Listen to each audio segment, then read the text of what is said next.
Best scene of Salacious. How about now? Brad stands there holding out the bill. Cut to exterior Madrid street. A short time later. Canela is walking to her apartment. She hears footsteps behind her and starts to walk a little faster. The footsteps sound like they are running, so she starts to jog a little to get away.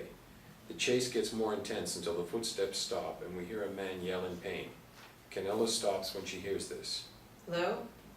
Are you okay? Brad's voice comes out of the darkness. Canela recognizes the voice and turns back towards it. Brad? Canela walks back up the street and sees Brad on the ground holding his ankle. She runs over to help him. Hi. Can you help me up? What are you doing here? Canela helps Brad to his feet. Interior, Canela's apartment, continuous.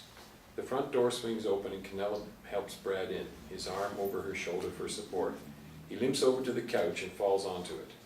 I'll get some ice for your ankle. Thanks. Canela goes to the kitchen and makes an ice pack which she brings to Brad on the couch. She stands there awkwardly for a moment. Neither of them are sure what to say. Wine? Sure.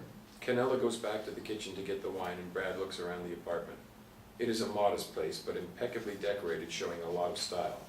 Bookshelves line the walls. There are small pieces of various artwork scattered about. It is the home of an intellectual. Canela comes back into the living room with the wine. Nice place you got here. Thank you. Canela hands Brad a glass. He looks at it. Is this drugged too? Canela is offended. I wouldn't want to ruin the flavor of such a nice rosé. Good year? Not bad. Where's my wedding ring? Canela leans against the doorframe separating the living room from the kitchen. How did you find me? I paid one of your coworkers. Which one? Delia? Canela laughs. She is not surprised. Delia. Some people will do anything for money. What an odd thing for someone like you to say. I understand that you're angry. I suppose I would be as well. Just give me my ring back. I didn't do it, you know. Take my ring? Drug you. Madam gives us the pills and encourages us to. Helps a lot of men relax. And it allows the girls to Steal? make a few extra dollars. But no, I didn't drug you. You're already so drunk I thought I might kill you. Brad is getting increasingly angry. Well, aren't you Mother Teresa? I am no saint, but there are worse things to be.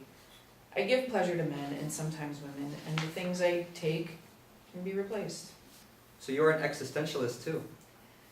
I am not naive, that is all. No, you're just a thief. And what are you?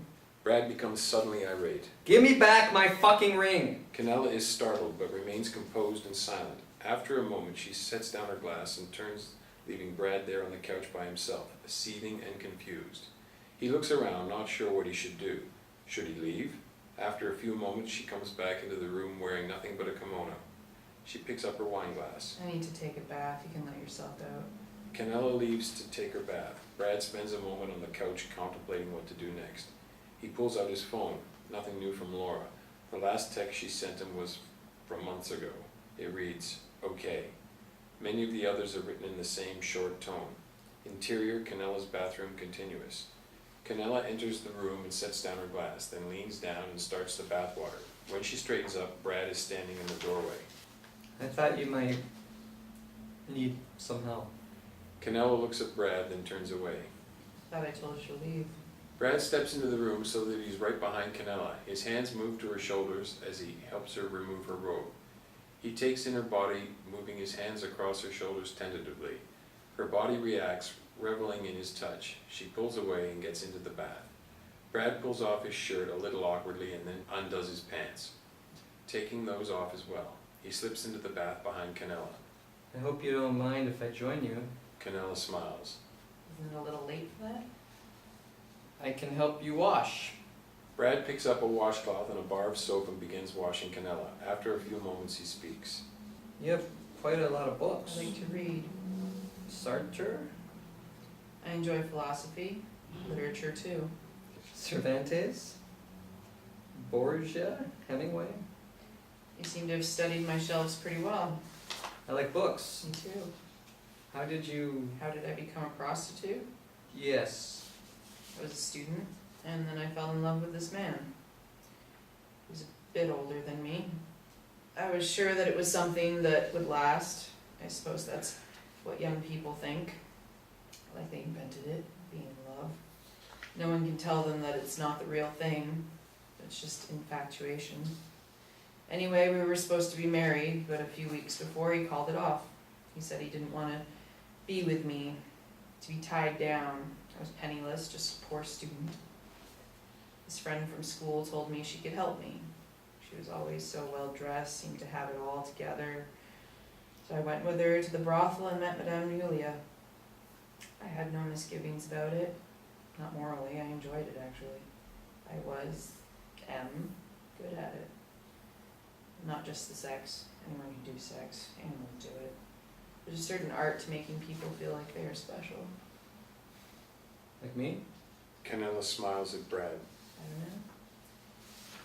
I did like being in control. That was something that was lacking at the time. But I kept doing it. And I think this is important. I kept doing it because I liked it. Brad leans down and kisses her shoulder.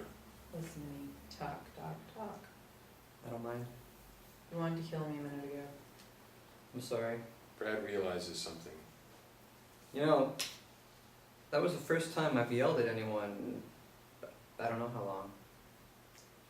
I guess you were due. I guess so. I'm getting out. Canela pulls the plug and stands, her beautiful body dripping. Brad leans over and grabs a towel and stands up as well, wrapping it around her. As he dries her off, he leans down as if compelled to kiss her. Her mouth finds his, and they indulge in a passionate kiss. After a prolonged moment, she breaks away, taking his hand and leading him towards her bed. Interior Cafe Bogota Day. Laura and Luchita sit at a table in a basic cafe having a cup of coffee. They are laughing, obviously mid-conversation. Laura sighs. What is it? Laura gives her a look of what else.